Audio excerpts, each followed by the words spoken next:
નમસ્કાર દર્શક મિત્રો, ન્યૂઝરૂમ પાલિતાણા યુટ્યુબ ચેનલમાં તમારું સ્વાગત છે। શું તમે ગુજરાતના ખેડૂત છો? તો આ માહિતી તમારા માટે ખૂબ જ ઉપયોગી છે।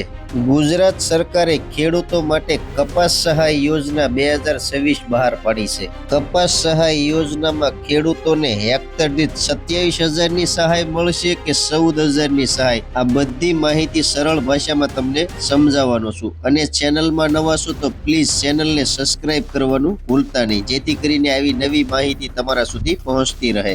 ગુજરાત સરકાર દ્વારા ખેડૂતોની આવક વધારવા અને કપાસનું ઉત્પાદન વધુ કાર્યક્ષમ બનાવવા માટે કપાસ સહાય યોજના 2026 શરૂ કરવામાં આવી છે।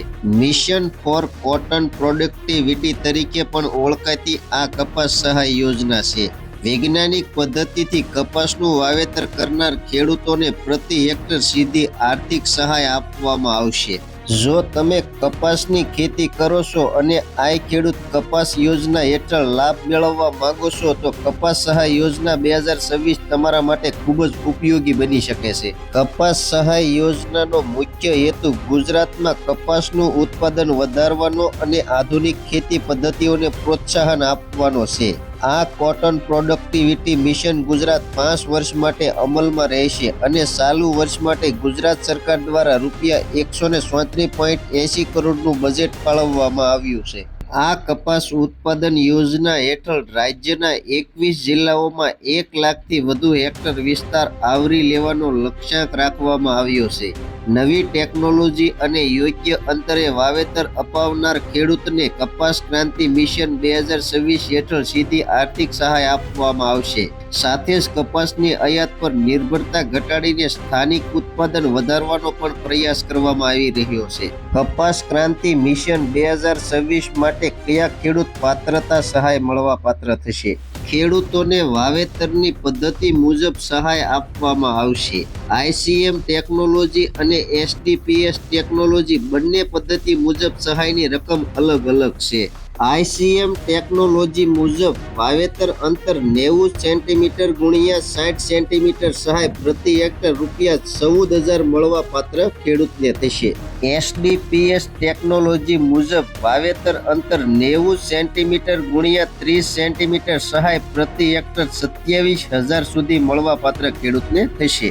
ખેડૂત દીઠ વધુમાં વધુ 2 હેક્ટર સુધી સહાય મળશે। નિર્ધારિત માર્ગદર્શિકા મુજબ વાવેતર કરવું ખૂબ જ જરૂરી છે। કપાસ સહાય યોજનામાં કયા ખેડૂતને મળશે લાભ? કપાસની ખેતી કરતા તમામ ખેડૂતો, પાત્ર જમીન 7-12 અને 8A ધરાવતા અરજદારો ICM અને SDPS જેવી વૈજ્ઞાનિક પદ્ધતિથી વાવેતર કરવા તૈયાર ખેડૂતને મળવાપાત્ર થશે।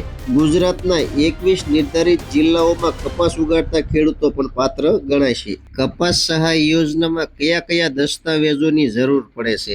આધાર કાર્ડ, આધાર સાથે લિંક થયેલો મોબાઈલ નંબર, નવા હાથબાર અને 8 ઉતારા, બેંક પાસબુક અથવા કેન્સલ ચેક, જાતિ પ્રમાણપત્ર જો લાગુ પડતું હોય તો। કપાસ સહાય યોજનામાં ઓનલાઈન અરજી કેવી રીતે કરવી? સત્તાવાર આઈ ખેડૂત પોર્ટલ પર જાઓ, ખેડૂત તરીકે લોગિન કરો અથવા જરૂરી વિગત દાખલ કરો। કપાસ સહાય યોજના પસંદ કરો, અરજી ફોર્મમાં માંગેલી માહિતી સાચી ભરો, જરૂરી દસ્તાવેજો અપલોડ કરો। તમામ વિગતો ચકાસ્યા પછી અરજી સબમિટ કરો। અરજીની રસીદ અથવા સ્વીકૃતિની નકલ ભવિષ્ય માટે સાચવી રાખો। કપાસ ક્રાંતિ મિશન 2026 ગુજરાતના કપાસ ઉત્પાદક ખેડૂતો માટે મહત્વપૂર્ણ યોજના છે। ICM અને SDPS જેવી આધુનિક ખેતી પદ્ધતિ અપનાવનાર ખેડૂતને સીધી આર્થિક સહાય મળવાથી ઉત્પાદન વધારવાની સાથે ખેતીનો ખર્ચ પણ ઘટાડવામાં મદદ મળશે।